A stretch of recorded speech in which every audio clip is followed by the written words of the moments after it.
Rogério Ceni com o filme queimado entre dirigentes importantes do São Paulo. O vídeo de hoje do canal do Nicola vai tratar sobre esse assunto e vai contar também sobre as contas do Palmeiras rumo ao título do Brasileirão, que falta para que o Palmeiras seja matematicamente campeão.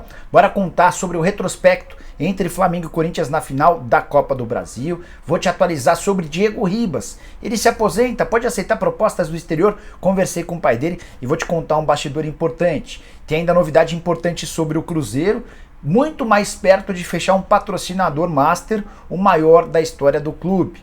Sem contar sobre as últimas do mercado, vou falar sobre Mbappé, te atualizar sobre tudo que está rolando no mundo da bola. Antes, deixa eu só me apresentar. Sou Jorge Nicola, jornalista esportivo e dono desse canal no YouTube, que tem a missão de deixar você por dentro de tudo que está rolando no mundo da bola, sem perder tempo. Bora direto pro giro de notícias. A primeira informação é sobre o Flamengo, segundo time que mais venceu na Neoquímica Arena, palco da partida da Copa do Brasil, jogo de ida da final.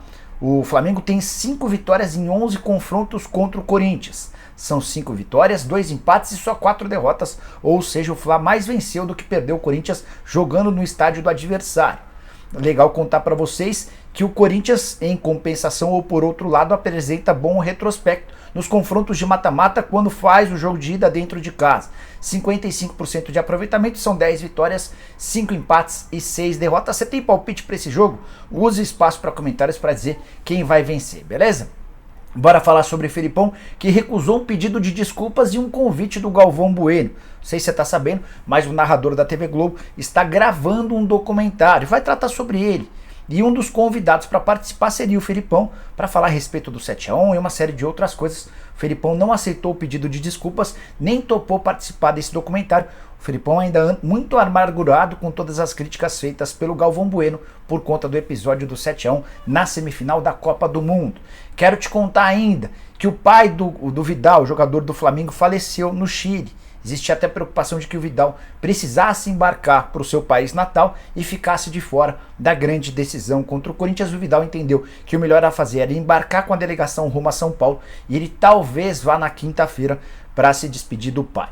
Para fechar o giro de notícias, contar que Gabriel Poveda, artilheiro da Série B pelo Sampaio Corrêa, é mais novo alvo do Bahia. Informação trazida pelo jornalista Emerson Júnior. Qualquer dia eu vou colocar o Poveda para falar ao vivo com a gente no programa do Nicola, beleza? Bora começar com as informações propriamente ditas. A primeira vem do exterior. De acordo com o jornal Marca e com a rádio RMC, o Mbappé está decidido a deixar o PSG em janeiro. Ele teria se sentido traído porque uma série de promessas foram feitas a ele pela diretoria do PSG quando da renovação do contrato agora na metade do ano, e essas promessas não teriam sido cumpridas. Diante desse cenário, o Mbappé decidiu que quer ir embora e o PSG lutaria para negociá-lo para qualquer clube, menos para o Real Madrid. É bom lembrar que o diretor de futebol do PSG, antes do confronto contra o Benfica, veio a público para dizer que não sabe de insatisfação nenhuma do Mbappé. Era natural que ele adotasse esse discurso. Mbappé, que hoje estaria mais propenso, de acordo com a imprensa europeia, a se mudar para o Liverpool. A grande verdade é que o Mbappé se tornou uma grande mala. Era um jogador bacana, muito bom, de muita qualidade e dedicado, mas desde a renovação do contrato está se sentindo dono do PSG, e a gente sabe que qualquer pessoa que começa a se sentir e achar demais, troca os pés pelas mãos. E você que está pensando sobre a nova fase do Mbappé, gostaria de vê-lo jogando em qual clube do futebol europeu? Use o espaço para comentários e deixe sua opinião, beleza? Bora falar sobre Malcom, ex-jogador do Corinthians, já passou pelo Barcelona e nesse momento joga pelo Zenit. Alguns dias atrás a gente trouxe a informação de que ele estaria trabalhando para ter um passaporte russo. E ele deu uma entrevista a uma TV de lá para explicar essa ideia, abre aspas. Se der tudo certo e eu conseguir o passaporte, será uma manifestação de respeito ao país e ao clube que me recebeu tão calorosamente. Ele completa, se isso ajudar o Zenit a ter uma vaga a mais de estrangeiro, todos ganharão.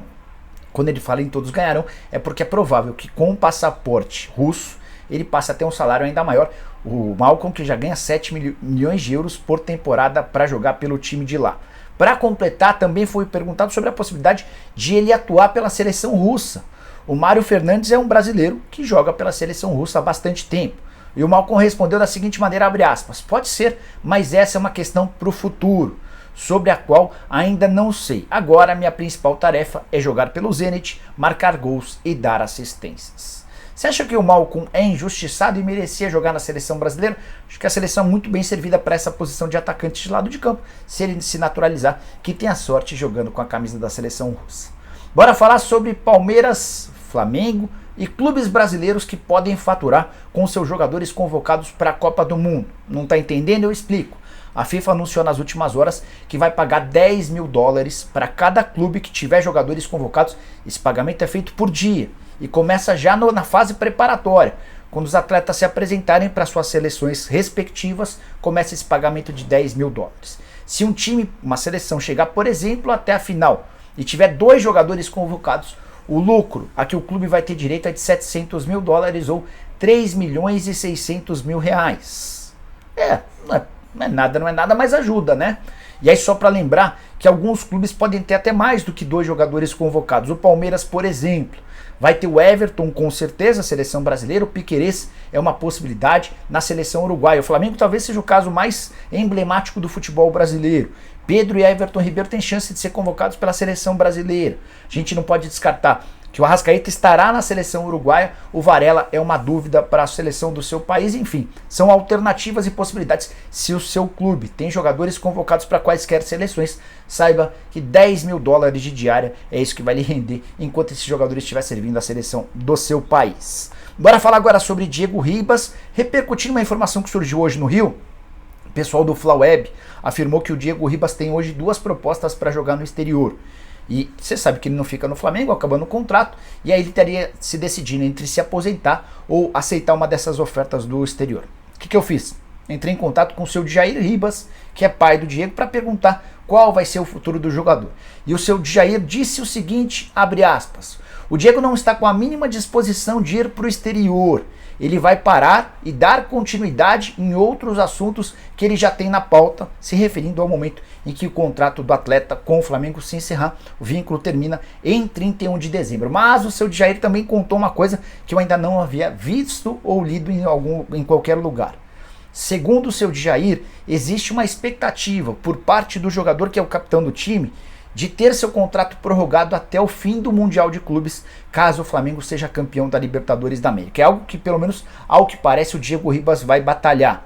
Ganhamos a Libertadores, vamos jogar o Mundial em março, seria bacana ter a oportunidade, e eu até considero justo, tá? Esse pleito do Diego, ele participou de toda a campanha da Libertadores, por que não fazer parte da disputa do Mundial de Clubes e encerrar com chave de ouro? Diego que vai ter a oportunidade, em caso de conquistas da Copa do Brasil, da Libertadores e também do Mundial de Clubes, de entrar para a história do Flamengo como um dos maiores vitoriosos de todos os tempos, o que não é pouca coisa para um jogador que já foi muito criticado, conseguiu dar a volta por cima e fez parte de uma geração extremamente vencedora. Chegaram a falar de Estados Unidos, chegaram a falar de Arábia. A informação que eu estou trazendo para vocês é de que assim que se despedir do Flamengo, ele encerra, pendura as chuteiras e passa a tocar outros projetos, imagino, ligados ao futebol. Bora falar agora sobre Rogério Ceni e São Paulo. Só para começar com informação importante, Lance trouxe a notícia nas últimas horas de que o Rogério Ceni colocou seu cargo à disposição e a diretoria acabou por entender que ele tinha que continuar pelo menos até o fim dessa temporada. Fui checar essa história e houve a garantia de 2 fontes diferentes do São Paulo que em momento algum o Rogério Ceni cedeu ou sugeriu isso. Então segue tudo como antes, embora as críticas declaradas do Rogério Ceni nas últimas entrevistas, estejam pegando bastante mal. A pior de todas foi depois da derrota por 1-0 para o Botafogo. Rogério, em vez de responder sobre o seu time, sobre um tropeço em casa, contra um adversário de qualidade parecida do São Paulo, Rogério preferiu atacar os dirigentes quando assegurou que não existe qualquer planejamento para 2023. E é aí que ele acabou dando um tiro no próprio pé. Isso irritou demais a todos do departamento de futebol, dos caras ligados ao presidente Júlio Casares, a conselheiros do Morumbi. Ninguém ficou satisfeito porque essa não é uma verdade. O São Paulo trabalha já há algumas semanas no planejamento para a próxima temporada, discutindo quem fica, quem sai, renovações, contratações, dispensas. Tudo isso está sendo tocado, inclusive com a participação do Rogério. Então o Rogério, quando vai a público e diz que não tem planejamento, ele falta com a verdade e ainda dá o ar, ou dá a impressão para quem está ouvindo, de que o São Paulo é uma grande bagunça. Isso irritou muito. Não vou ficar surpreso se o São Paulo continuar tropeçando e o Rogério insistir em declarações como essas, que ele no fim da temporada seja convidado a se retirar, algo que era completamente descartado. O São Paulo vivia bancando o Rogério Ceni, entendendo que ele era o melhor para o São Paulo, melhor para a instituição, só que o Rogério, além de colocar em dúvida a sua permanência, agora ainda resolveu atacar os dirigentes, e isso tem pego muito mal. E você que pensa a respeito do São Paulo, da situação do Rogério Ceni, tô curioso para saber a sua opinião, use o espaço para comentários e avalie, beleza? Antes de fechar, tem mais alguns assuntos importantes que eu queria dividir com vocês. Começar a falar sobre o Cruzeiro. Na manhã dessa terça-feira, na sede da CIMED em São Paulo, houve a apresentação do novo patrocínio. A CIMED vai patrocinar o Cruzeiro no futebol feminino, um patrocínio aqui acima do peito, vai patrocinar também o uniforme de goleiros e vai patrocinar a faixa de capitão. Os valores desse acordo não foram revelados, mas devem garantir algo na casa dos 2 a 3 milhões de reais por temporada. Só que existem uma série de outras ativações que, dependendo do engajamento do torcedor, podem assegurar muitos milhões de reais. No melhor dos mundos, o Cruzeiro pode embolsar até 20 milhões de reais por temporada, o que transformaria esse acordo com a CIMED no maior dos últimos tempos no clube. Entre outras ativações previstas, a comissão técnica, enfim, é um contrato de 4 anos com muitas novidades que vão surgir no futuro não tão distante. Mas não é só sobre isso que eu queria falar. Durante esse evento conversei com o Gabriel Lima, que é o CEO do clube, e o Gabriel admitiu que o Cruzeiro hoje tem negociações avançadas com 2 empresas para o patrocínio master, o patrocínio no peito. Aí você pode estar pensando, mas Nicola, o Cruzeiro já tem o patrocínio do Pedrinho BH, sim. Só que o próprio Pedrinho BH já autorizou os dirigentes do Cruzeiro a buscarem um patrocinador maior. E aí vai caber ao Pedrinho dizer se banca, se cobre a oferta ou se abre a mão do patrocinador no peito e vai buscar propriedade em outra parte da camisa. E a expectativa do Cruzeiro é de que, com novos patrocinadores para todo o uniforme, na próxima temporada possa alavancar em 50% as receitas com todo o uniforme. Exposição, volta à Série A, a confirmação para o mercado de que o Cruzeiro se tornou um clube sério, profissional, com pagamentos em dia, além da presença do Ronaldo Fenômeno. Tudo isso justifica um aumento em 50%, que é bastante grande e interessante. Você anda satisfeito, anda animado com as coisas do Cruzeiro? Use o espaço para comentários, também registre a sua opinião. Para fechar, queria falar a respeito do Palmeiras. O que falta para que o Palmeiras se sagre campeão brasileiro? Quais as contas necessárias? Bom, para começar a contar sobre a diferença, hoje o Palmeiras tem 10 pontos de vantagem para o Inter, 67 contra 57, restam 7 jogos ou 21 pontos em disputa. O Inter não chega a mais do que 78 pontos, então, na teoria, bastaria ao Palmeiras igualar esses 78 pontos, certo? Na verdade, não.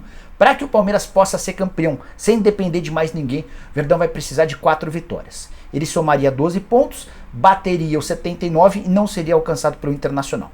Se o Palmeiras fizer 3 vitórias e 2 empates, ou seja, somar 11 pontos, ele vai aos 78 e poderia ser igualado pelo Internacional. Nesse caso, com 3 vitórias e 2 empates, no fim do campeonato, os dois times, o Palmeiras e o Inter, teriam o mesmo número de vitórias. Mas o Palmeiras só perderia o título se o Internacional conseguisse muitas goleadas daqui para frente e o Palmeiras começasse a tomar muito gol. Isso porque o saldo de gols do Palmeiras nesse exato momento é de 32. Enquanto o Inter tem um saldo de 20. São 12 gols a favor do Palmeiras. Só para contar para vocês os próximos jogos da tabela alviverde, para mim bem interessante, que me fazem imaginar que o Palmeiras vai ser campeão com boas rodadas de antecedência. Próximos jogos: confronto no final de semana contra o São Paulo em casa, Avaí em casa, Atlético Paranaense fora. Aí você fala, pô, Atlético Paranaense é complicado, vai ser o último jogo do Atlético antes da final da Libertadores, então é natural que o Atlético entre com um time completamente reserva. Depois Fortaleza em casa. Dá para o Palmeiras vencer os 4 jogos. Eu vejo possibilidade real de 4 vitórias nesse período. Com 4 vitórias o campeonato acaba. Depois, o Palmeiras ainda visita o Cuiabá, recebe o América e visita o Internacional. E você, imagina que o Palmeiras será campeão em qual rodada? Use o espaço para comentários para deixar o seu registro. Queria agradecer a presença de todos, pedir para deixarem like, se inscreverem e lembrar que daqui a pouco às 7 da noite tem programa do Nicola. Fui, abraço, tchau!